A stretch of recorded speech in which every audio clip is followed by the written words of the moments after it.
Carbon its compound चल रहा था अपना। अभी तक हमने क्या क्या देखा, कार्बन का फिजिकल प्रॉपर्टी वगैरह, है ना। और उसके बाद क्या देखे भाई, नोमेनक्लेचर। लास्ट क्लास में क्या हुआ था, नोमेनक्लेचर और उसका प्रॉपर्टीज वगैरह। अब अपन पढ़ने वाले हैं क्या, कार्बन का केमिकल प्रॉपर्टीज। कार्बन कंपाउंड जो होता है ना, केमिकल प्रॉपर्टीज क्या होता है, यानी केमिकल उनका बिहेवियर क्या होता है। जिससे इसमें देखेंगे अपन इसका बर्निंग करना, कार्बन कंपाउंड का क्या करना, कंबसन करना, है ना। और क्या है भाई, ऑक्सीडेशन करना, एडिशन रिएक्शन, और लास्ट है क्या, सब्स्टिट्यूशन रिएक्शन, है ना। तो अपन को पढ़ना है। इसके बाद क्या पढ़ेंगे अपन लास्ट में, इथेनॉल यानी कुछ और कार्बोक्सिलिक एसिड के बारे में पढ़ना। उसके बाद फिर शोध पढ़ना है, फिर चैप्टर क्या हो जाएगा, कंप्लीट, है ना। चलिए स्टार्ट करते हैं। सबसे पहले कंबसन, नोट डाउन करवा दिया था, गुड।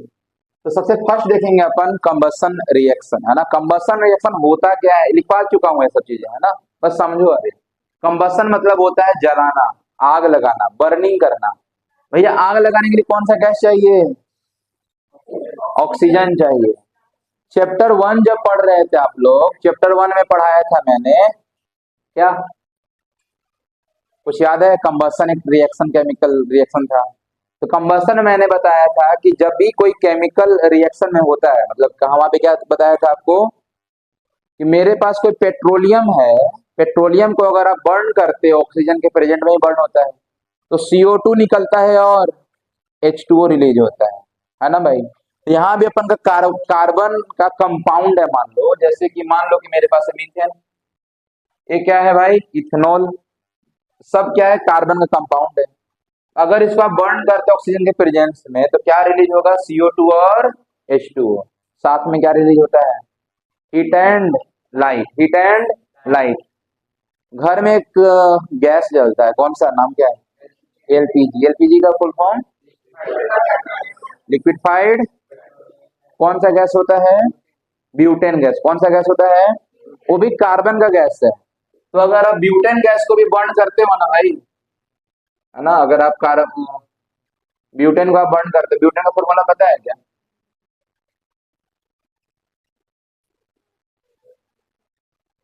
तो या सिम सिम, भाई ब्यूटेन का फॉर्मूला क्या होता है, C4H, डायरेक्ट इधर आओ, C4H10।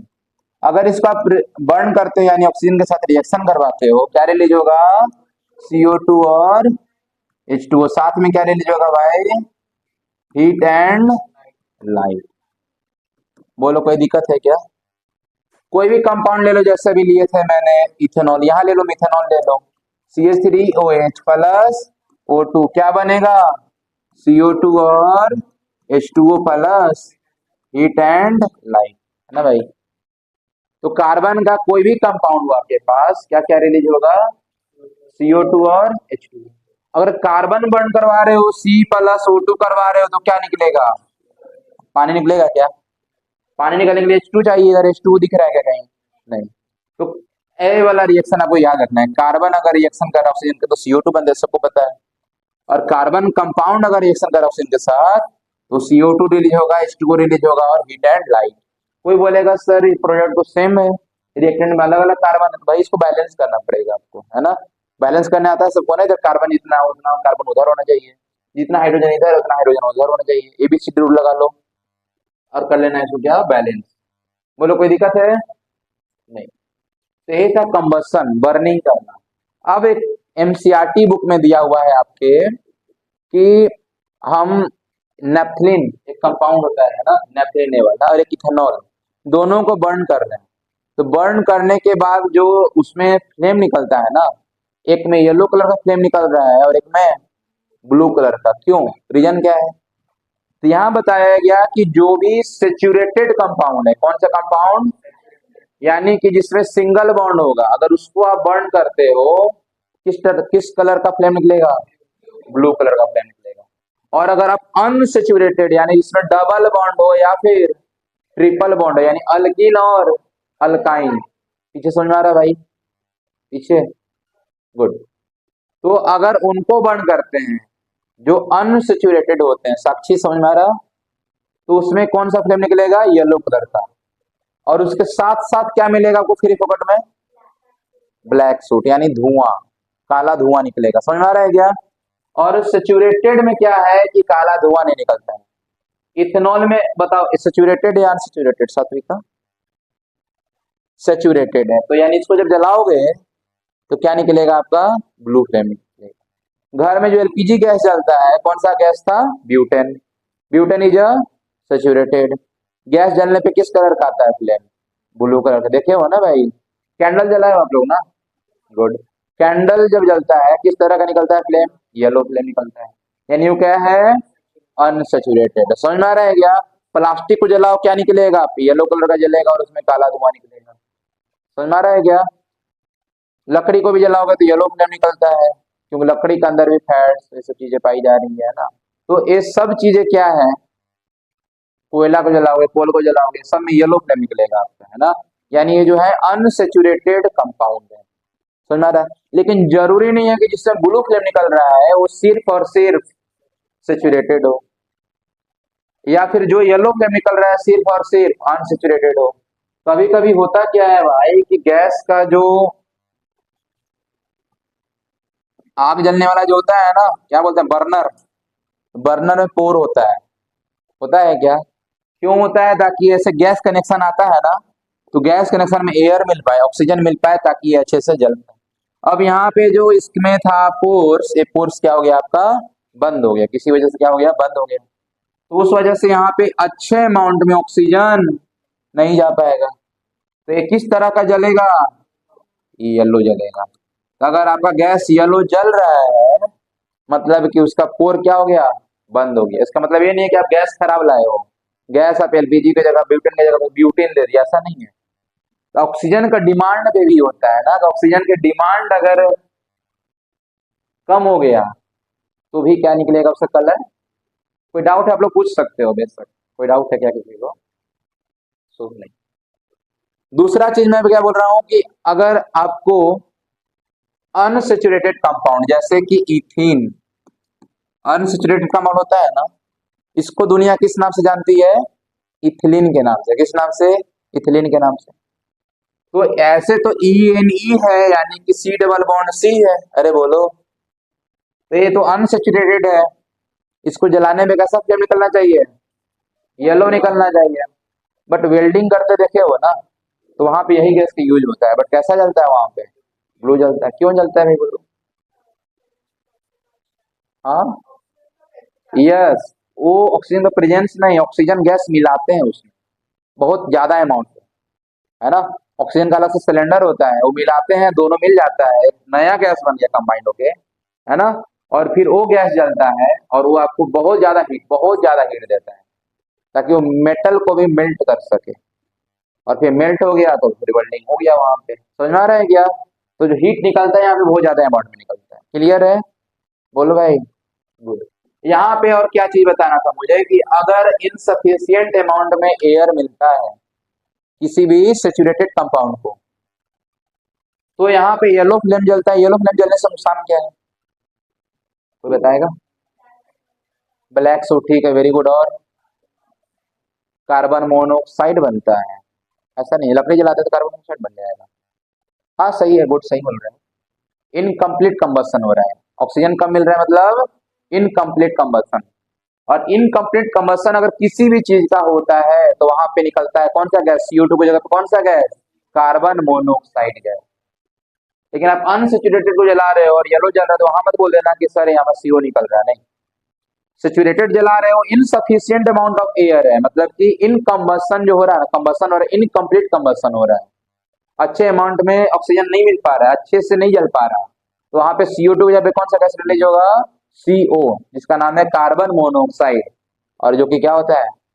पॉइजनस होता है ना भाई। तो अभी मैं और क्या नुकसान है भाई? एक बोले तुम ब्लैक सूट, तुम बताए भाई कि क्या? Carbon monoxide. और कोई साक्षी इधर? पॉल्यूशन हो गया ब्लैक सूट से। और कोई? एक और है इम्पोर्टेंट, पानी का। बोलो भाई कोई। हीट ज्यादा कम मिलता है। हीट क्या मिलता है? कम मिलता है। फ्यूल ज्यादा यूज होता है। समझ में आ रहा है क्या? तो हीट इसमें कम रहेगा, एनर्जी आपको कम मिलेगा, और उसमें अगर ब्लू जल रहा है, कंप्लीट जल रहा है, यानी कि हीट आपको सफिशियंट अमाउंट में मिलेगा। समझ में आ रहा है क्या? तो जब भी कैंडल भी जलाते हैं ना, अगर उसमें येलो वाला पार्ट जो जल रहा हो, अरे ब्लू वाला जो जलता है वो ज्यादा हीट होता है, येलो वाला पार्ट कम हीट होता है। ठीक है। और गैस में जल्दी खाना बनेगा चूल्हा कंपेयर में। चूल्हा मतलब कि गांव में होता है मिट्टी का, उसमें लकड़ी जलाते हैं, है ना, या भट्टी में भी देखे होगे। तो वहां पे जो जल रहा है ना, वहां पे क्या प्रोड्यूस हो रहा है? Yellow yellow flame. तो येलो फ्लेम में क्या है? हीट कम मिलता है। हीट आग जल लगेगा कि एकदम आग जल रहा है बहुत, लेकिन उसमें इतना ज्यादा हीट नहीं रहेगा। हीट किसमें ज्यादा रहेगा? जो ब्लू फ्लेम का रहेगा, यानी कंप्लीट कंबशन में हीट बहुत ज्यादा रिलीज होता है। साक्षी कोई डाउट पूछना चाह रही हो? हाँ तो ऊपर डाल के देखना, ऊपर वाले फ्लेम में जल जाएगा। हाँ नीचे रहेगा ना, नीचे वाले फ्लेम पे तो नहीं जलता है जल्दी। हाँ बट वो हीट ऊपर जाता है ना, हीट हल्का चीज। हीट हीट ऊपर की ओर जाता है हमेशा। जैसे पानी को आप गर्म भी कर रहे हो ना, तो गर्म पानी किधर मिलेगा? ऊपर या नीचे? गर्म पानी ऊपर रहेगा, नीचे पानी क्या रहता है? ठंडा रहता है। हीट हमेशा ऊपर जाता है। समझ में आ गया? ये चीज है हीट, मतलब कि वहां पे डेंसिटी कम हो गया, मॉलिक्यूल दूर दूर हो गए। हाँ तो हीट ऊपर में ज्यादा मिलेगा। गर्म पानी जिस तसला में चढ़ा हुआ है, 10 मिनट बाद ऊपर टच करोगे ना, बहुत गर्म रहेगा।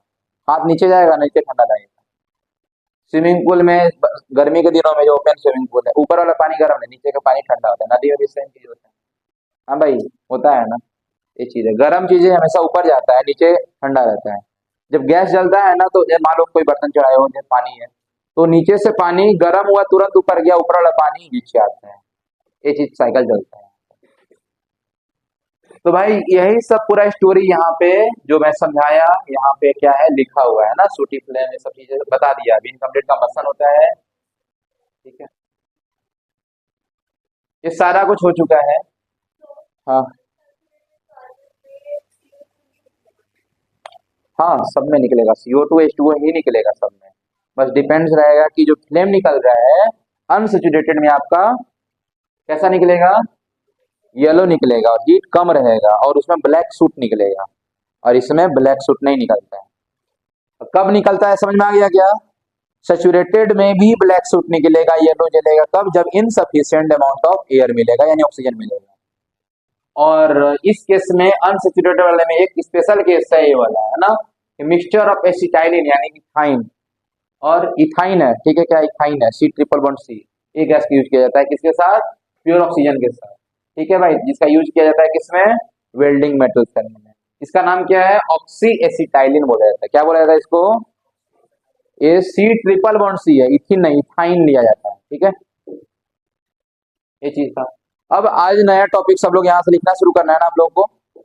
यहाँ तक मैं लिखवा चुका था। हाँ, ये भी लिखवा दिया था। तो अब पढ़ने जा रहे हैं अपन इस चैप्टर में कोल एंड पेट्रोलियम। अच्छा, कुछ जानते हो क्या कोल और पेट्रोलियम के बारे में? कोई कैसे बनता है, कब कब बनता है, कहाँ बनता है? हाँ, बना कैसे आखिर है कोल से पेट्रोलियम? हाँ, कितने ईयर लगे होंगे? कैसे, किसके बने हुए हैं वो? हाँ भाई, गुड गुड, सही है, अच्छा आइडिया है। वही चीज यहाँ लिखा है भाई, coal is a complex mixture of compounds of carbon and oxygen. समझ में आ रहा है क्या? कोल क्या होता है? कॉम्प्लेक्स मिक्सचर है, किसका किसका? कार्बन और ऑक्सीजन का।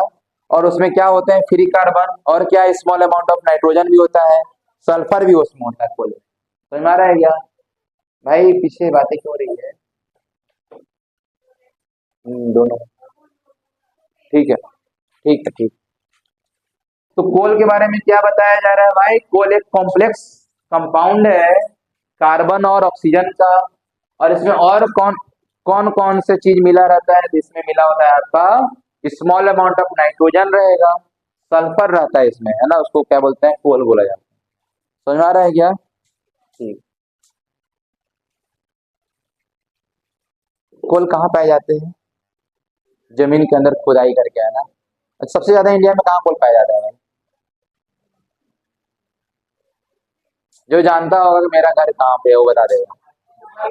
झारखंड, है ना। झारखंड में क्या है ना, एक जगह है धनबाद के नाम से, है ना। धनबाद, वहां पे अभी भी आग जल रहा है नीचे जमीन के अंदर। धनबाद, DHANBAD, धनबाद एक जगह है। दिल्ली से भी ज्यादा पॉल्यूशन है वहां पे, बहुत ज्यादा पॉल्यूशन। ठीक है, और वहां पे हमेशा आग जलते रहता है। रात में सो रहे हैं ना इंसान, हमेशा डर सताते रहता है कब छत नीचे गिर जाए, जमीन के अंदर चला जाए। होते रहता है ये सब काम वहां पे, समझ में आ रहा है क्या? हाँ, नीचे क्या है ना, पहले के समय में अंग्रेजों जब आए थे ना, तो अंग्रेज उस कोल को क्या है निकालते थे, बिजनेस करते थे, है ना। तो उसके वजह से नीचे और वहाँ बम ब्लास्ट किया जाता है, निकालने का मेथड है, सब चीजें कोल माइंस में किया जाता है ना। तो वहां पे लग गया आग, है ना भाई। और वो आग क्या है ना, सरकार क्या किया भाई कि वो कोल माइंस, थोड़ा टॉपिक हट के बोल रहा हूँ, कि सरकार उसको बेच दिया है प्राइवेट कंपनी को।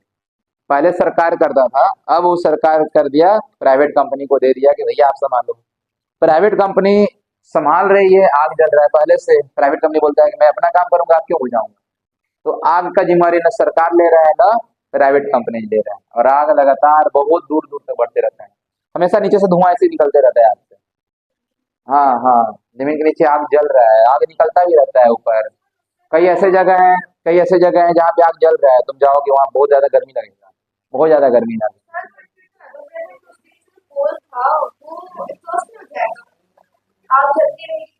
हो रहा है, हो रहा है। हाँ, तुम वीडियो देख सकते हो, जमीन आग नहीं बुझा रहे हैं तो गलती कर रहे हो लोग। हाँ। हम्म। वो पूरे इंडिया को एनर्जी दे रहा है, सप्लाई कर रहा है, फिर भी वहां पे अभी नहीं किया जा रहा है। वहां पे बहुत ज्यादा कोल, बहुत सारा है। फिर छत्तीसगढ़ में भी है कोल माइंस, है ना। फिर भिलाई में, धनबाद, एक वीडियो सर्च करना तुम लोग यूट्यूब पे, है ना, धनबाद कोल स्टोरी।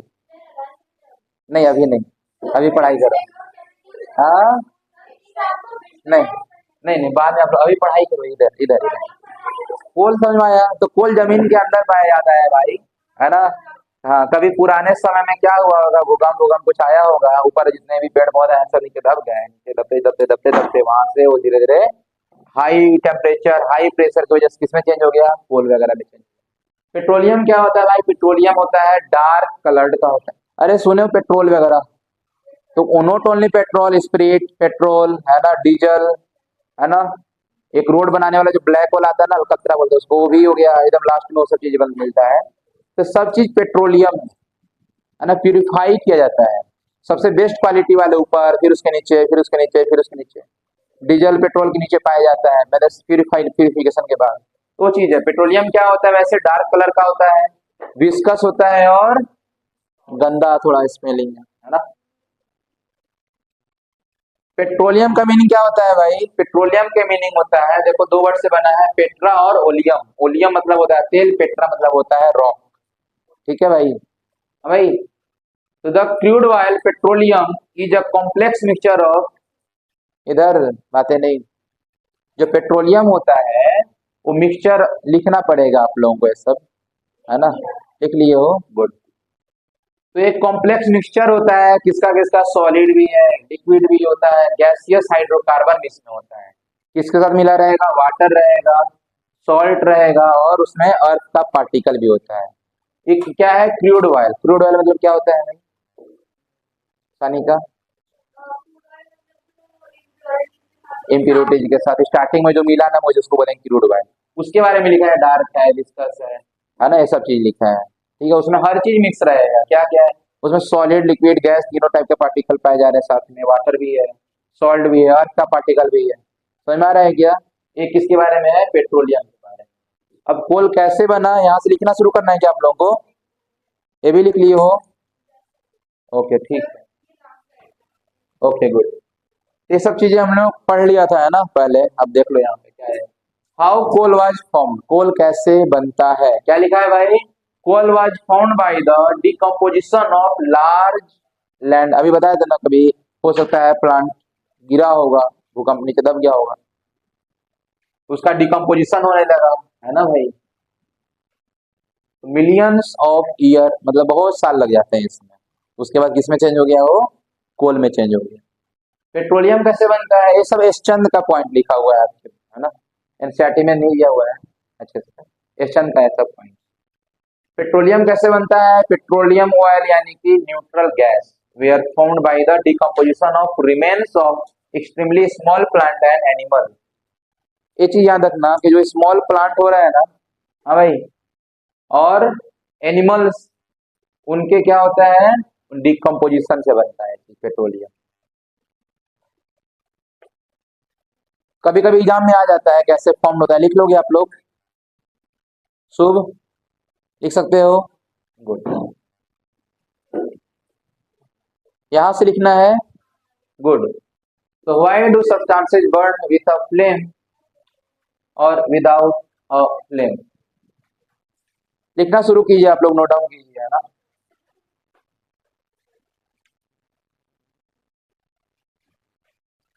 देखो अगर कोई फ्लेम देता है, कोई जल रहा है तो फ्लेम नहीं दे रहा है, तो क्या रीजन है।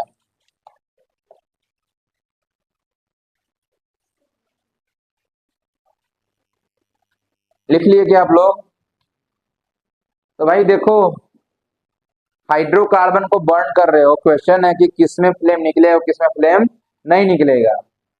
तो भाई मेरे जो गैसियस स्टेट में है, या ऐसे लिक्विड या ऐसे सॉलिड स्टेट जो जलाने के बाद गैस बन सके, वोलाटाइल नेचर के हो, वोलाटाइल बोलते हैं उसको ना, जो गैसियस स्टेट में चेंज हो सके, तो वो आपको फ्लेम देंगे। और वैसे जो वोलाटाइल नेचर के नहीं हो, वो फ्लेम नहीं देगा। समझ में आ रहा है क्या। कोयला को जला दोगे ना, कोयला को जलने के बाद क्या है, बस रेड रहता है, हीट देता है, भट्टी देखे हो ना, तो वहां पे वो जलता ऐसे नहीं दिखेगा आपको, फ्लेम नहीं दिखेगा। अंगेठी होता है, गांव में बनता है गाय के गोबर का, है ना, वो भी जलने के बाद जब जल जाता है केवल हीट देता है, वहां पे फ्लेम उसमें से नहीं रिलीज होता है। कार्बन का बना हुआ है, उसमें वेपर नहीं बन पा रहा है, समझ में आ रहा है क्या। लकड़ी जलने समय तो बस यार निकल रहा है थोड़ा फ्लेम, जल जब जाता है, जब कोल बन गया, कोयला बन गया, चारकोल बन गया, उसके बाद उसमें आग लगा हुआ, हीट देते रहेगा, लेकिन उसमें से आपको फ्लेम निकलता हुआ नहीं दिखेगा। समझ में आ रहा है क्या। तो फ्लेम कौन देगा, बस वही कंपाउंड, वही हाइड्रोकार्बन देगा जो वोलेटाइल नेचर का हो या डायरेक्ट गैस स्टेट में हो, यानी कि एलपीजी गैस हो गया। सॉलिड स्टेट में क्या होता है, सॉलिड में वैक्स वगैरह हो गया, है ना। ये भी क्या है भाई, जलने के बाद लिक्विड फिर गैस बन जाते हैं, और फिर वो क्या देते हैं, फ्लेम देते हैं, है ना। लिक्विड फ्यूल्स में क्या है, किरोसिन वगैरह है, पेट्रोल वगैरह है। इसको जब जलाओगे ना, किरोसिन को, तो यहाँ से क्या रिलीज होता है, फ्लेम रिलीज होता है। पहले स्टोव होता था, स्टोव, स्टोव बोलते हैं उसको। ए, जब गैस पहले के जमाने में कम था ना, तो उसमें केरोसिन वाला स्टोव आता था, प्रेशर देना पड़ता था उसमें से, एक पहले मेरे घर में जलता था वो, तो उसमें से सेम गैस के जैसे वो भी जलता है। समझ में आ रहा है क्या। तो केरोसिन का स्टोव होता है, तो वो भी फ्लेम देता है, बढ़िया ब्लू फ्लेम देता है ना। ये सारी चीजें था, तो यही जानना है, वो फ्लेम कौन देगा, जो लिक्विड स्टेट में हो या फिर जो लिक्विड स्टेट में चेंज हो, जो गैस स्टेट में हो या फिर जो गैसियस स्टेट में चेंज हो सकते, उसको क्या बोलते हैं, वोलेटाइल, है ना। हाँ, तो उसको जलाओगे ना, वेपर बन सकता है, उसके पास टेंडेंसी है वेपर बनने का, जब जलाओगे तो वेपर बन जाएगा वो, यानी कि इसलिए वो फ्लेम देगा। समझ में आ रहा है। वैक्स मतलब क्या, कैंडल में क्या होता है, वही तो है, वैक्स ही तो है, मैं कैंडल बनाया भी हूँ, है ना, प्रैक्टिकल में। तो भाई यही चीज होता है कि वैक्स का यूज होता है उसमें, है ना। तो वहां पे जब उसको बर्न करोगे तो पिघलता है, और क्या रिलीज करता है, गैस, वही गैस जलता है। क्लियर है। तो यही है भाई, व्हेन द ऑक्सीजन सप्लाई, मतलब क्या, एयर सप्लाई करो या ऑक्सीजन उसमें रहेगा, है ना, सफिशियंट अमाउंट में दोगे ना, तो कंप्लीटली बर्न होगा, कैसा फ्लेम मिलेगा आपको, ब्लू फ्लेम मिलेगा। समझ में आ रहा है क्या। अरे ब्लू फ्लेम जो होता है ना, ज्यादा लाइट नहीं देता है। क्लियर है। ब्लू फ्लेम जो होता है ज्यादा लाइट नहीं देता है, इसलिए इसको बोलते हैं नॉन लुमिनियस। ऐसा लुमिनियस वैसे लाइट चैप्टर पर बताया जाता है थोड़ा सा, कि एक होता है लुमिनियस, एक होता है नॉन लुमिनियस। जैसे कि मेरा पेन लाइट प्रोड्यूस कर रहा है क्या? नहीं, ये होगा non luminous. Sunlight produce कर रहा है, क्या है वो? लुमिनियस। बल्ब लाइट प्रोड्यूस कर रहा है, क्या है? लुमिनियस। मून लाइट प्रोड्यूस कर रहा है क्या? नहीं, वो तो रिफ्लेक्शन की वजह से लाइट मुझे मिल रहा है ना, वो भी क्या है? Non luminous. एयरबोर्ड जो लाइट प्रोड्यूस नहीं करे, सिंपल सी बात है ना भाई? तो यानी कि जो ब्लू फ्लेम जो जलते हैं वो क्या होते हैं? नॉन लुमिनियस होते हैं। इसका सेम उल्टा, जो येलो फ्लेम वाला होता है वो लाइट प्रोड्यूस करता है, इसलिए उसको क्या बोलते हैं? लुमिनियस। लुमिनियस बोला जाता है। क्लियर है क्या? एमसीक्यू में अगर आ गया मान लो कि कौन लुमिनियस है कौन नॉन लुमिनियस है, कर लो। हाँ, यहाँ से लाइट तो रिलीज हो रहा है ना, तो लुमिनियस है। तभी लाइट निकल रहा है ना। लाइट प्रोड्यूस हो रहा है तो लुमिनियस, नहीं हो रहा है तो नॉन। अब टॉर्च को कर दो बंद, हाँ, सप्लाई इलेक्ट्रिसिटी देना बंद कर दो, लाइट कट कर दो, क्या लुमिनियस है? नहीं है। बट लाइट प्रोड्यूस करने का टेंडेंसी है ना उसमें, लाइट प्रोड्यूस कर पा रहा है ना, यानी कि लुमिनियस। नहीं देता है, गैस जहाँ जलता है बगल में थोड़ा थोड़ा दिखता है, बट उस तरह से लाइट, जैसे लालटेन सुने हो तुम लोग? बिहार में एक दल है आरजेडी, लालू यादव का, लालटेन छाप है उनका। पहले हम पढ़ते थे लालटेन में, लेंथ में। अब तो आप लोग बच्चे इन्वर्टर और वो हो गए लाइट वाले, है ना? पहले के जमाने में लोग लैंप जलाते थे, दिया में पढ़े हैं कई लोग, तो वहां पे किरोसिन ऑयल यूज किया जाता है ना भैया? तो उसमें लालटेन नाम सुने हो ना, लालटेन लैंप देखी हो कि नहीं? नहीं देखी हो आप लोग? हाँ, अरे थोड़ा इस टाइप का होता है। नीचे एक कंटेनर होता है जिसमें कि अपन का तेल रखा जाता है, समझ में आ रहा है क्या? एक कंटेनर होता है और इसके ऊपर ऐसे, हाँ हाँ वही लैंप हो गया, यहाँ पे तेल जलता है, यहाँ पे जलता है। तो ये भी क्या है? तुम्हारा डाउट क्या था वैसे? हाँ, तो ये येलो फ्लेम देता है इसलिए ज्यादा लाइट है। अगर ब्लू फ्लेम देता लाइट नहीं देता ज्यादा। कैंडल इसलिए तो यूज करते हैं ताकि वो येलो फ्लेम देता है ना? अब गैस जो जल रहा है ना घर में, तो वहां पे आप ग्लास का गला दिए लैंप वाला, तो वहां पे ज्यादा लाइट नहीं दूर दूर तक जाएगा, क्योंकि ब्लू फ्लेम में लाइट नहीं होता है, वो नॉन लुमिनियस होता है। तो ये पॉइंट समझ में आया क्या? कुछ खास नहीं है इसमें, अगर ऑक्सीजन सफिशिएंट अमाउंट में दोगे तो ब्लू फ्लेम मिलेगा, और ब्लू फ्लेम ज्यादा लाइट देता नहीं है, यानी कि वो नॉन लुमिनियस होता है, और येलो फ्लेम वाले लुमिनियस होता है। लास्ट पॉइंट क्या है भाई? Those solid and liquid fuel which do not vaporise, तो क्या वो फ्लेम प्रोड्यूस करेंगे? नहीं करेंगे। अभी जस्ट उल्टा पड़े थे अभी पीछे, कि जो गैस में है या वैसे सॉलिड और लिक्विड जो गैस बन पा रहे हैं, वो आपको क्या प्रोड्यूस करेंगे? फ्लेम। और ऐसे सॉलिड या लिक्विड जो वेपराइज नहीं हो पा रहे हैं, वो विदाउट फ्लेम वो हीट देंगे आपको, फ्लेम उनमें नहीं दे देंगे, है ना? तो आप लोग नोट डाउन करो।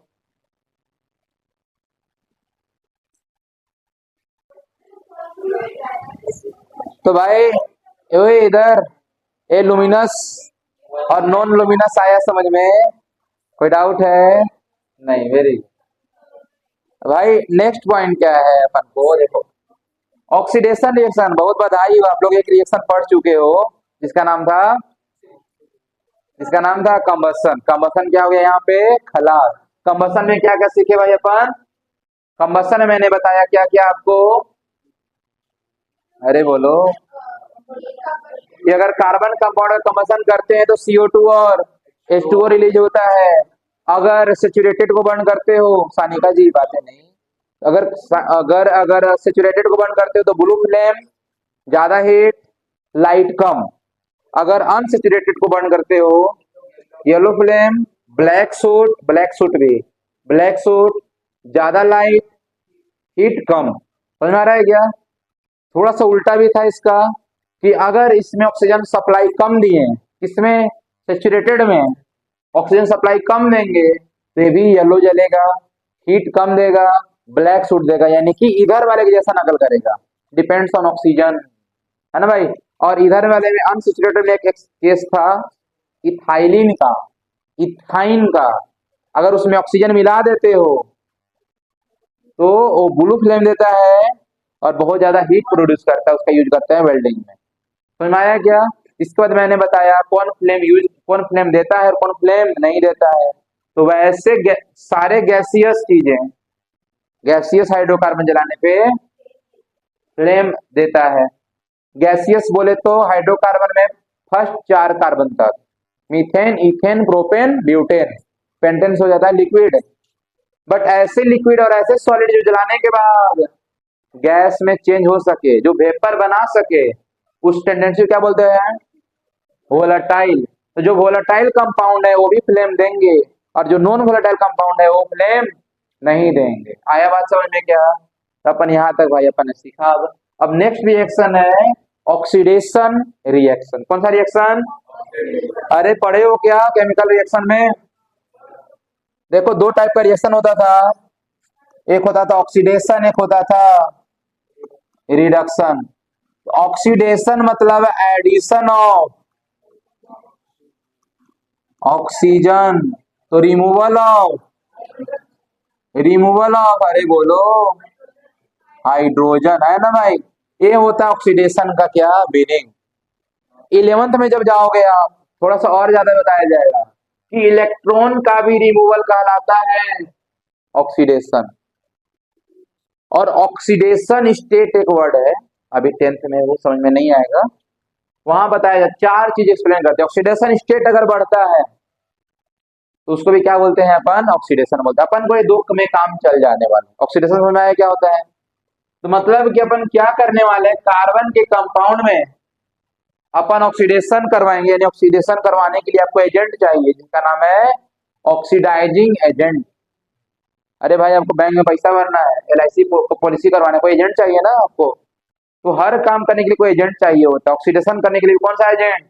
Oxidising agent. और रिडक्शन करने के लिए तो ऑक्सीडाइजिंग एजेंट आपको 10th क्लास में ओनली और ओनली एक पढ़ाया गया है जिसका नाम है KMnO4। और होता है K2Cr2O7। ये भी चीज आगे दिया हूँ मैं स्लाइड में, है ना? देखो यहाँ पे होगा कहीं, ये दिया हुआ है ना, पोटेशियम डाइक्रोमेट K2Cr2O7। एक है KMnO4। KMnO4 अल्कलाइन में भी यूज किया जाता है और एसिडिक में भी यूज किया जाता है, दोनों नेचर है इसका। यहाँ पे अल्कलाइन यूज किया है, ठीक है। तो एक काम क्या करता है भाई मेरे, ये करता है जो भी कंपाउंड रहेगा ना ऑक्सीडेशन करेगा। तो एक बहुत अच्छा रिएक्शन है कि अल्कोहल का जब भी आप ऑक्सीडेशन करवाओगे कार्बोक्सिलिक एसिड मिलेगा। कौन सा एसिड मिलेगा? कार्बोक्सिलिक एसिड मिलेगा। सुनो मैं क्या बोल रहा हूं, इस बात को याद रखूंगा। 12th में एक चैप्टर है अल्कोहल फेनोल ईथर, वहां पे बताया जाता है चीज। यहाँ बस एक रिएक्शन पढ़ना है आपको कि जब भी अल्कोहल का ऑक्सीडेशन करवाएंगे, इसका मीनिंग ओ को लिखा ऑक्सीडेशन कार्बोक्सिलिक एसिड मिलेगा। और यहाँ पे चाहिए आपको क्या? Oxidising agent. कौन सा एजेंट? Oxidising agent. क्या क्या था सर? K2Cr2O7 या फिर KMnO4।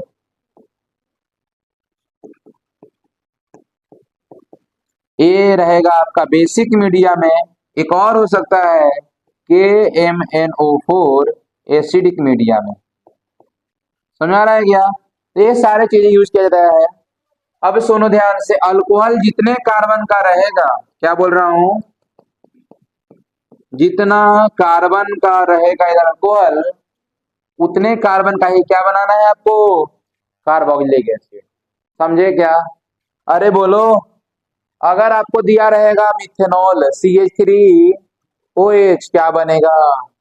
अरे बोलो, क्या बन जाएगा? एक कार्बन का कार्बोक्सिलिक एसिड का नाम क्या होता है? बताओ ना, चीटी से कटवा दूंगा। बताओ वरना चीटी, हाँ एंड कटवा दूंगा सबको। क्या यार, HCOH, वेरी गुड। एक कार्बन का क्या करना है भाई? COO। एक कार्बन हो गया तो इधर क्या लगा रहेगा? ए, जिसका नाम है कौन सा एसिड? Formic acid. चिट्टी में से ही पाया जाएगा। हाँ, चिट्टी से कटवा देंगे, हिंट था। क्या था? हिंट था, है ना? अरे भाई अगर आपको दिया रहेगा CH3CH2OH, जसनी बताइए क्या बनेगा। हिंट दूं? नहीं दूंगा।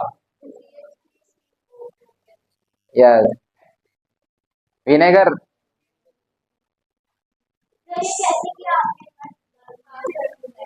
अरे कुछ नहीं करने का, जितने कार्बन है आंख बंद करके नहीं, आंख खोल के है ना, जितने कार्बन उतने कार्बन का अल इधर क्या कर रहा हूं मैं, CH3COH है ना, जितने कार्बन का अल्कोहल है उतने कार्बन का कार्बोक्सिलिक एसिड बना देना है।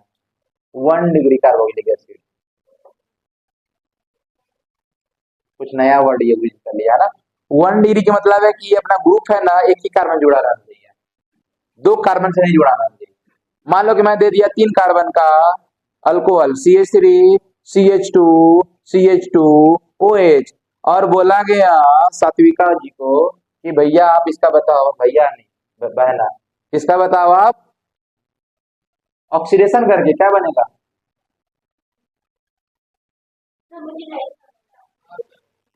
नहीं समझ में आ रहा? कार्बन काउंट करो, क्या है वो कार्बन है, एक गो, दो गो, तीन गो, प्रोपेनॉल, तो इधर प्रोपेनोइक, समझे? नहीं समझे? इधर ओल, इधर ओइक, ओल चेंज हो जाएगा किसमें, ओइक में। अब समझे? ओल किसमें चेंज हो जाएगा, ओइक में। इधर अगर बोल रहा है प्रोपेनॉल, इधर बना दो प्रोपेनोइक। अरे समझे कि नहीं? अरे ऑक्सीडेशन होता क्या है भाई, एडिशन ऑफ CH3OH।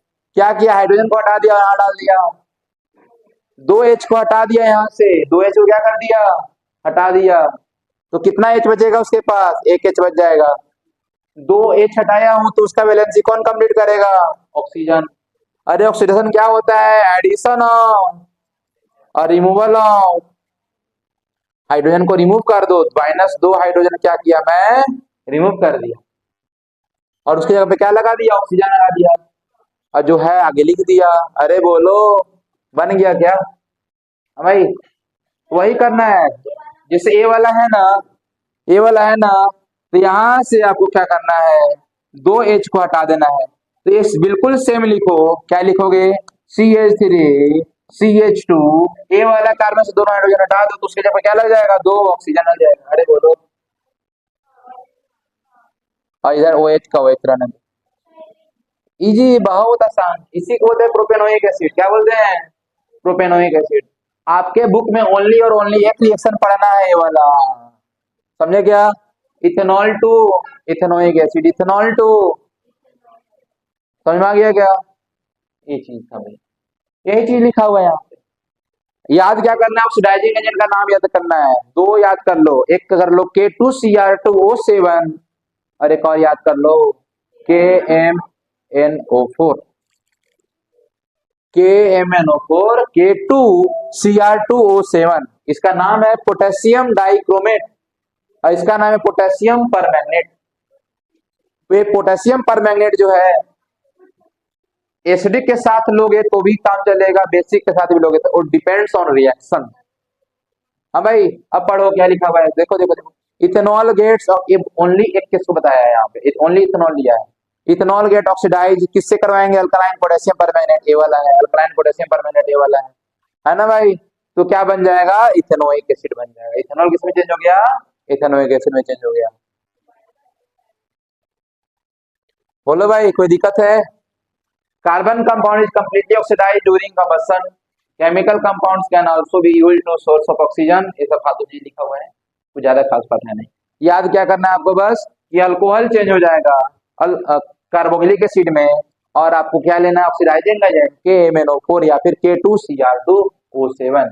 अरे बोलो, वही चीज यहाँ भी लिखा हुआ है कि ऑन एडिंग द, देखो थोड़ा तेज पढ़ो, क्या बोल रहा है भाई, on adding the pink coloured solution of potassium permanganate, यानी किस कलर का होता है, पिंक कलर का होता है ना। Ethanol pink colour disappear in the beginning, pink colour disappear हो जाता है। अल्कोहल में रहेगा पिंक कलर था उसमें, वो गायब हो गया। यानी कि अगर आपको पहचानना है कि ये अल्कोहल है कि नहीं है, डाल दो उसमें पोटेशियम परमैंगनेट, टेस्ट हो गया उसका। अगर अल्कोहल पाया जाएगा चेंज हो जाएगा किसमें, कार्बोक्सिलिक एसिड में, उसमें कलर गायब हो गया। अगर कलर गायब हो गया मतलब कि वो अल्कोहल था, समझ में आ रहा है क्या।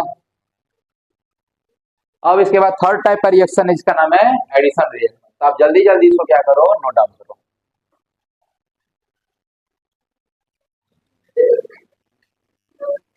अब केमिकल प्रॉपर्टी में भाई देखेंगे अपन कौन सा रिएक्शन, एडिशन रिएक्शन है ना भाई। अरे सुनो इधर बच्चे, सात्विका जी, ओके इधर इधर। एडिशन रिएक्शन क्या करते हैं, एडिशन ऑफ हाइड्रोजन। यहाँ पे क्या करेंगे भाई, सुनो ध्यान से, इधर देखो। जैसे मान लो आपके पास है अनसेचुरेटेड, अनसेचुरेटेड हाइड्रोकार्बन है ना। जैसे कि मान low carbon double bond carbon, भाई इसमें हाइड्रोजन कितना लगा है अभी, दो दो हाइड्रोजन है, यानी टोटल 4 हाइड्रोजन। तो ये एडिशन रिएक्शन में क्या होता है, इसमें आपको हाइड्रोजन को ऐड करना है, हाइड्रोजिनेशन क्या बोलते हैं इसको। तो इसके लिए ऐड करने के लिए अभी तो वैलेंसी कंप्लीट है ना, तो बॉन्ड को क्या करना पड़ेगा, तोड़ना पड़ेगा। तो कौन वाला बॉन्ड टूटेगा, एक बॉन्ड इसमें से क्या होगा, टूट जाएगा है ना।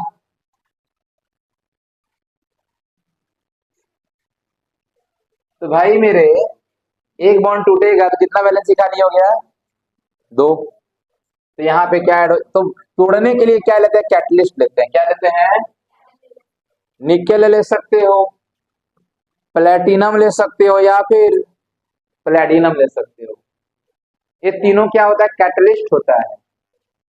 अगर कैटलिस्ट नहीं लिए हो तो भी रिएक्शन होता है, लेकिन बहुत बहुत बहुत ज्यादा टाइम लगता है। सपोज रिएक्शन मैं नहीं पढ़ाऊं आपको, ऐसा नहीं है कि आप पढ़ोगे नहीं, एग्जाम में देना है तो पढ़ोगे, बट हो सकता है आपको पढ़ोगे खुद से तो थोड़ा 2 घंटा लगेगा पढ़ने में, कुछ समझने में, और मैं उस चीज को 20 मिनट में समझा दूं। तो मैं एज ए कैटलिस्ट काम कर रहा हूँ, आपकी समझने की टेंडेंसी को थोड़ा सा, उसको डिफिकल्टी जो कम कर दिया, ताकि आपको आसान तरीके से समझ में आ जाए। तो कैटलिस्ट क्या काम करता है, कैटलिस्ट करता है, एक वर्ड है एक्टिवेशन एनर्जी। क्या वर्ड है, जानते हो क्या होता है, तो बताऊंगा बाद में, पहले रिएक्शन देखो। यहाँ पे आता हूँ, पहले रिएक्शन देखो क्या हो। तो भैया ये बॉन्ड तोड़ेगा तो कार्बन के पास दो दो हाइड्रोजन पहले से थे, एक बॉन्ड टूट गया, तो अब बताओ कार्बन का वैलेंसी खाली हो गया क्या, तो एक हाइड्रोजन इधर लग जाएगा और एक हाइड्रोजन इधर लग जाएगा। ये बन गया क्या चीज, अल्केन। किससे बन गया, अल्किन से बन गया। अब बोलोगे सर अगर मेरे पास अल्काइन होता तो भाई साहब अल्काइन लिए हो ना, अभी कितना एच एच है, एकक है। तो यहाँ पे पहले आप तो एक बार रिएक्शन करेगा, यही चीज सेम टू सेम। तो अल्काइन से पहले अल्किन बनेगा, सी डबल बॉन्ड सी बनेगा, दो दो एकक हाइड्रोजन और ऐड हो गया। अरे बोलो, अब इसका फर्दर क्या हो जाएगा, फिर से H2 ऐड हो जाएगा, वही चीज रहेगा फिर से, और एंड लास्ट क्या बन जाएगा, अल्केन बन गया। अरे बोलो, तो इस टाइप से होता है, यानी बॉन्ड को तोड़ना है और 2 हाइड्रोजन ऐड करना है। समझ में आया क्या। अब मैं बता रहा था आपको थोड़ा सा कैटलिस्ट के बारे में, सुनो ध्यान से, क्या है कैटलिस्ट। इसको बोलते हैं कैटेलिटिक रिडक्शन। भाई हाइड्रोजन ऐड कर रहे हो ना, हाइड्रोजन ऐड करना क्या कहलाता है, रिडक्शन। कैटलिस्ट के प्रेजेंट में यानी कैटेलिटिक, है ना। तो भाई कैटलिस्ट अपन पढ़ने वाले हैं, कैटलिस्ट के बारे में। कैटलिस्ट होता क्या है, ये बस क्या करेगा ना, lower the activation energy, activation energy को क्या करेगा, कम कर देगा। एक्टिवेशन एनर्जी होता क्या है, तो कोई भी रिएक्शन, सात्विका जी फोन रखो वरना फोन को मैं फोड़ दूंगा। एक्टिवेशन, कोई भी रिएक्शन अगर हो रहा है, मान लो ए रिएक्शन है मेरे पास, ए से बी हो रहा है मान लो, ठीक है। तो ए रिएक्टेंट है और प्रोडक्ट बन रहा है, ए से क्या बन रहा है, बी। ए रिएक्शन मान लो दे दिया, C+O2 CO2, कुछ भी रिएक्शन होगा। तो उसको ए को पहले एक एनर्जी टच करना पड़ता है, देन जाके क्या बनता है प्रोडक्ट। और जो एनर्जी को जितना मैक्सिमम एनर्जी चाहिए वो रिएक्शन को होने के लिए, समझ आ रहा है क्या आपको? जैसे कि क्या है ना, 10th से 11th में जाना है, एक्टिवेशन एनर्जी इज कुछ परसेंटेज होता है ना, जिसके ऊपर लाओगे तभी पास कहलाओगे, वरना फेल हो जाओगे, समझ आ रहा है क्या? तो वहां तक आपको 11th में जाने के लिए 10th का जो लिमिट है ना, जहां तक आपको लाना ही लाना है, 33% शायद होता है ना, एक्टिवेशन एनर्जी है। आप अभी कहाँ हो? जीरो पे, 9th के बाद जस्ट जीरो पे हो, पढ़ रहे हो पढ़ रहे हो पढ़, जब इसके ऊपर चलेगा यानी कि अब आप कैपेबल हो आगे जाने के, समझ आ रहा है क्या? तो ए ट्राई कर रहा, अभी मान लो इतना एनर्जी गया, बी तक नहीं जा सकता है, क्यों? क्योंकि एक्टिवेशन एनर्जी को टच नहीं किया। अभी एनर्जी और बढ़ा, यहाँ तक गया, अभी टच नहीं किया। कोई एग्जाम पास करने के लिए वहां तक हर चीज का एक लिमिट होता है, उसको टच कर लिए भैया तो आप उसके बाद कुछ भी काम कर सकते हो, है ना? तो जब इस एनर्जी को टच कर लेता है तब जाके रिएक्शन क्या हो जाता है, कंप्लीट हो जाता है। रिएक्शन तक पहुंचना ज्यादा कठिन नहीं है, लेकिन उतना एनर्जी आपको लाना पड़ेगा पहले वहां तक पहुंचने के लिए। उसी को बोलते हैं क्या चीज? Activation energy. अरे बोलिए। तो भाई कैटलिस्ट क्या करता है, इस एक्टिवेशन एनर्जी को पकड़ के नीचे ले आता है। वो नीचे ले आया कैटलिस्ट, अब बोला अब तो भैया यहां तक आ जाओ, तो रिएक्शन क्या हो गया, अब फास्ट हो गया। तो कैटलिस्ट क्या करता है, इस एक्टिवेशन एनर्जी को कम करता है, ताकि रेट ऑफ रिएक्शन, रेट मतलब टाइम, रिएक्शन कितने समय में हो रहा है, इसके टाइम को क्या कर दे, बढ़ा दे। नहीं कम करेगा ना, रेट ऑफ रिएक्शन क्या फास्ट कर दिया, रेट ऑफ रिएक्शन टाइम क्या कर दिया, रेट बढ़ा दिया, नहीं बहुत जल्दी रिएक्शन हो गया, खटाक से रिएक्शन का बढ़े। समझ में आया क्या? तो भाई ये था कैटलिस्ट के बारे में, कि लोअर द एक्टिवेशन एनर्जी, जिसके वजह से रेट ऑफ रिएक्शन क्या होता है, फास्ट हो जाता है। और कैटलिस्ट का यहाँ कोई काम नहीं है। Tata bye bye. हम आए, आपको 90% 99% दिलवाए, हम अपने जगह पे हैं, आप निकल के चले गए अपना आगे पढ़ाई कर रहे हो।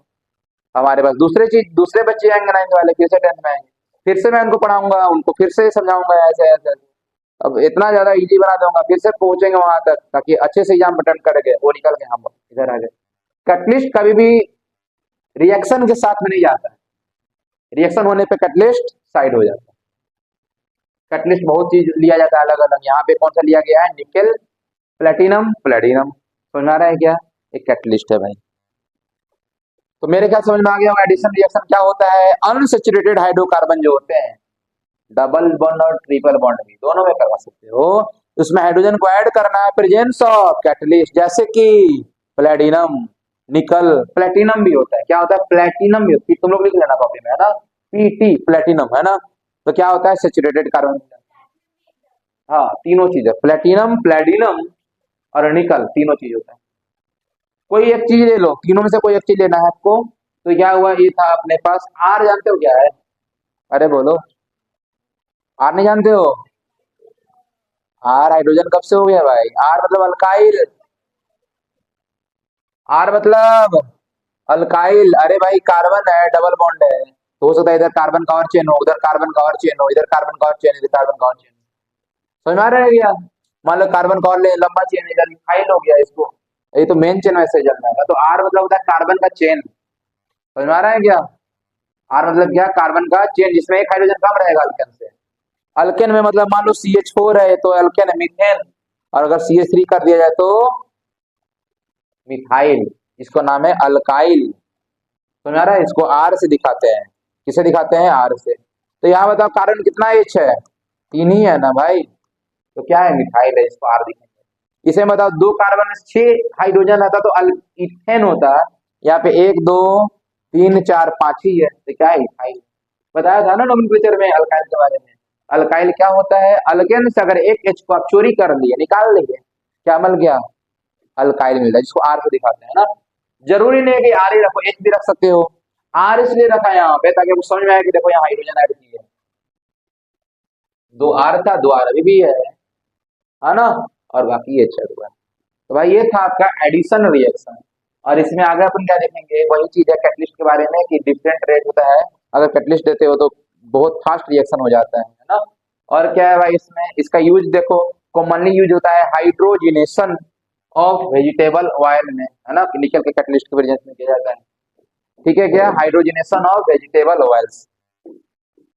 वेजिटेबल्स ऑयल क्या होता है, जनरली है long unsaturated carbon chain. Vegetable oil जानते हो ना, जो तेल वेल है, सरसों ऑयल। तो भाई वो सब चीजें क्या होता है, अनसैचुरेटेड कंपाउंड है। तो उसको क्या करना है, जिससे देखो चेन ऑयल एनिमल फैट क्या होता है, सैचुरेटेड कार्बन चेन होता है ना। तो अगर अनसैचुरेटेड को आप चेंज करना चाहते हो इसमें सैचुरेटेड में, क्या करवा दो, एक काम करवा दो, हाइड्रोजनेशन। तो क्या हो जाएगा, अल्केन बन जाएगा, सैचुरेटेड बन जाएगा। आया समझ में क्या। अब नेक्स्ट रिएक्शन पढ़ना है, जिससे हम पढ़ेंगे वन सब्स्टिट्यूशन रिएक्शन। और ये लास्ट रिएक्शन है ना, यार लास्ट रिएक्शन भाई यही है। बता दूं क्या है, समझ लो फिर लिखना। स... नहीं, पहले लिख लो फिर मैं बताता हूँ, समझा दूं। ठीक है, सब्स्टिट्यूट करना क्या होता है, निकाल कर वहां पे कुछ अलग चीज लगा देना, है ना। तो भाई देख लो यहाँ पे क्या है, जैसे सिंगल बॉन्ड है कार्बन हाइड्रोजन का या कार्बन कार्बन का, है ना।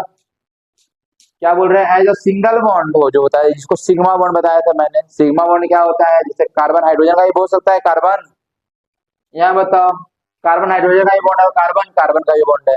तो सिग्मा बॉन्ड थोड़ा क्या होता है, स्ट्रॉन्ग बॉन्ड, तो वही चीज लिखो, है ना। सेचुरेटेड हाइड्रोकार्बन क्या होता है, अनरिएक्टिव होता है, मतलब एक दूसरे से जल्दी रिएक्ट नहीं करेंगे, बॉन्ड ही नहीं टूटेगा इनका, सेचुरेटेड है ना। ए प्रेजेंस ऑफ मोस्ट रिएजेंट। अब आगे क्या लिखा है कि अब क्या करना है आपको।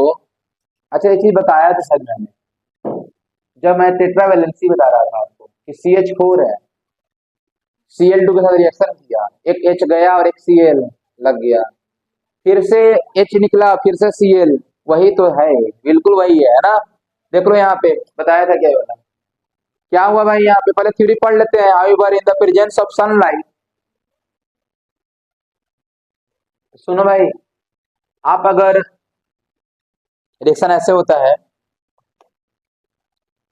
ये मेरे पास है मीथेन CH4, दुनिया किस नाम जानता है इसको, मीथेन के नाम से। अभी इसके में क्या है, 4 हाइड्रोजन है। तो इसके साथ अगर आप क्लोरीन ऐड करते हो ना, तो क्लोरीन में कैसा होता है, Cl Cl का बॉन्ड होता है, Cl और Cl का क्या होता है, बॉन्ड होता है। तो ये आपको सनलाइट में करवाना होता है, एच न्यू लिखा हूं, एच न्यू सनलाइट, है ना। उसमें क्या होता है, यहाँ पे डायरेक्टली रिएक्शन दिया हुआ है, 12th में एक चैप्टर है हाइड्रो, क्या नाम है उसका, हेलो अल्केन, वहां पढ़ाया जाता है कि ये एच न्यू क्या करेगा, Cl को ब्रेक करेगा, Cl क्या करेगा, ब्रेक करेगा, ये टूट जाता है अलग, बता रहा हूँ क्या प्रोडक्ट बनता है, ऊपर प्रोडक्ट लिख देता हूँ, ये प्रोडक्ट बन जाएगा, यहाँ पे 3H आ जाएगा, इधर जो रहेगा, एक H की जगह पे लग गया Cl और एक H निकला दूसरा Cl, ये प्रोडक्ट बन गया। यानी मीथेन अगर क्लोरीन के साथ रिएक्शन किया, ये बन गया क्लोरोमीथेन, है ना, मिथाइल क्लोराइड, और HCl बाहर निकलता है। मेरे को पता है समझ में नहीं आया, थोड़ा समझो, थोड़ा सा डीपली। हुआ क्या यहाँ पे, सनलाइट का यूज क्यों किया गया, इसको तोड़ने के लिए। ये जो है ना 10th लेवल में नहीं पढ़ना है, मैकेनिज्म नाम है इसका, फ्री रेडिकल मैकेनिज्म। मतलब फ्री रेडिकल नाम सुने हो, फ्री इलेक्ट्रॉन पाए जाते इसके पास। बता रहा हूँ, समझ में आया तो भी बढ़िया, नहीं आया तो भी बढ़िया, क्योंकि 10th लेवल में नहीं है। ठीक है भाई, होता क्या है, Cl और Cl के बीच जो बॉन्ड है, जब यहाँ सनलाइट आता है तो इनके बीच में लड़ाई होता है, बॉन्ड टूट जाता है। वो तो सो गई तुम, जैसे सो नहीं रही हो ना, गुड। तो बॉन्ड कब बनता है, जब 2 इलेक्ट्रॉन का शेयरिंग हुआ होगा, दोनों का एक एक इलेक्ट्रॉन का शेयरिंग। तो जब बॉन्ड टूटेगा तो एक इलेक्ट्रॉन इसको मिलेगा और एक इलेक्ट्रॉन इसको मिलेगा, इसको बोलते हैं होमोलिटिक फिजन। फिजन मतलब टूट जाना, होमोलिटिक मतलब इक्वल इक्वल पार्टीशन होगा।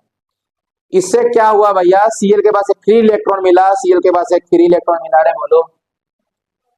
अब एक घूमते घूमते गया उसके पास CH4 के पास, पहले काम ये वाला हो गया, इनका काम तमाम फ्री रेडिकल बन गए। अब मेरे पास थे इधर कौन सा, CH4 थे। अब ये अंकल भाई साहब आएंगे और हाइड्रोजन को बोलेंगे चलो मेरे साथ, कार्बन से ज्यादा उसको नहीं मिल रहा है, बॉन्ड बॉन्ड वीक है, ज्यादा ट्रैक है, खींच लिया। तो भाई हुआ क्या, जब खींच लिया इसको तो बाहर क्या निकल गया, HCl। अरे बोलो, निकल गए।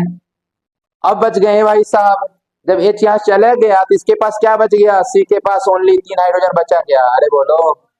और एक निकल गया तो उसका पास एक इलेक्ट्रॉन वैसे रह गया था। अब ये वाला Cl आएगा इनके साथ और क्या करेगा, एक बॉन्ड बना ले, क्या करेगा, एक बॉन्ड बना लेगा, है ना। यहाँ पे Cl आएंगे भाई साहब बॉन्ड बना, तो अपन का एक प्रोडक्ट मिल गया और एक दूसरा प्रोडक्ट मिल गया। अरे बोलो वही है क्या?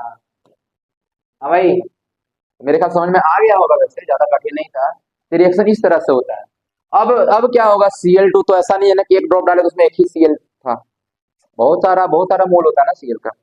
तो भाई साहब क्या हुआ, ये कंपाउंड बना है ना, अब ACl2 को लाइट अभी भी आ रहा है, Cl2 अभी भी है, उसको पसंद नहीं है कि तुम्हारे पास एक और H रहे। तो अगली बार क्या करेगा, फिर से टूटेगा वो Cl। अब इसके पास अभी 3H है, कितना H है, 3H है। Cl टूट गया, Cl का पीरियड निकल, ये फिर से आएगा दूसरा H को ले जाएगा। अरे बोलो, तो क्या हो जाएगा, C में बचेगा कितना H बचेगा, 2H, एक और Cl लग गया, इधर Cl था, और इधर क्या बन गया, HCl। Cl2 अभी भी है, फिर से आएगा, फिर से H को ले जाएगा, तो क्या बन जाएगा, थर्ड स्टेप में C में H रहेगा, 3 को Cl लग गया। अरे बोलो, क्लोरोफॉर्म CH Cl3, और क्या निकल गया बाहर, फिर से निकल गया HCl। यही होता है, जब तक H है लास्ट में क्या बन जाएगा, CCl4, ये भी H ले जाएगा, एक बार और रिएक्शन होगा और क्या बन जाएगा, CCl4 बन जाएगा, कार्बन टेट्राक्लोराइड, और एक और HCl निकल जाएगा। इसी को बोलते हैं सब्स्टिट्यूशन रिएक्शन, सब्स्टिट्यूट कर रहा, H को हटा के उसके जगह पे Cl ऐड हो रहा है। आप Cl की जगह पे ब्रोमीन भी ऐड कर सकते हो, क्लोरीन भी ऐड कर सकते हो, क्लोरीन ऐड हो रहा है यहाँ पे, है ना भाई। तो यही था स्टोरी यहाँ पे, है ना। Chlorine can replace the hydrogen atom 1 by 1, रटो मत, बस ये समझो कि Cl का फ्री रेडिकल आएगा, H को ले जाएगा, एक स्टेप में एक Cl निकलेगा। भाई यहाँ से 4H है, पहले स्टेप में एक H को ले जाएगा, Cl निकल के बाहर, क्या बचेगा, एक Cl आके ऐड हो गया। अब ए वाले कंपाउंड पे Cl2 का हमला होगा, हुआ क्या हमला, तो यहाँ से अभी 3H है, तो 2H बच जाएगा और 2 जगह आ जाएगा, अब Cl आ जाएगा, HCl फिर गया, HCl फिर गया, फिर से ए वाला कंपाउंड पे CH2Cl2 पे फिर से आया Cl2, जो H है इसको एक और ले गया, तो ये बचेगा एक H बचेगा, CH अब हो जाएगा Cl3, एक HCl फिर से निकल गया, अभी भी एक H था, फिर से आया Cl, इस H को भी ले गया Cl, क्या बच गया, CCl4, और सब में क्या चाहिए आपको, सनलाइट चाहिए होता है। अरे बोलिए, समझ में आया क्या, यार इसी को क्या बोलते हैं, सब्स्टिट्यूशन रिएक्शन बोलते हैं। क्यों, क्योंकि वन टाइप ऑफ एटम और ग्रुप, कोई भी एटम लो या ग्रुप लो, है ना, ये क्या हो रहा है, रिप्लेस कर रहा है उस चीज को, है ना। बोलो समझ में आया क्या। तो यहीं तक था आपका chemical property of carbon compound, जिसमें अपन क्या 4 टाइप का रिएक्शन पढ़े। सबसे पहले कंबसन पढ़ाया मैंने, उसके बाद ऑक्सीडेशन, उसके बाद एडिशन, उसके बाद सब्स्टिट्यूशन, ये चारों याद होगा क्या, याद होना चाहिए, मैं पूछूंगा अगले क्लास में, सबको समझ में आ रहा है क्या। उसके बाद नेक्स्ट क्या पढ़ना अपन को, अब some important carbon compound, ethanol, ethanoic acid, और उसके बाद पढ़ेंगे अपन सोप का चैप्टर, क्या हो जाएगा कंप्लीट। ठीक है भाई।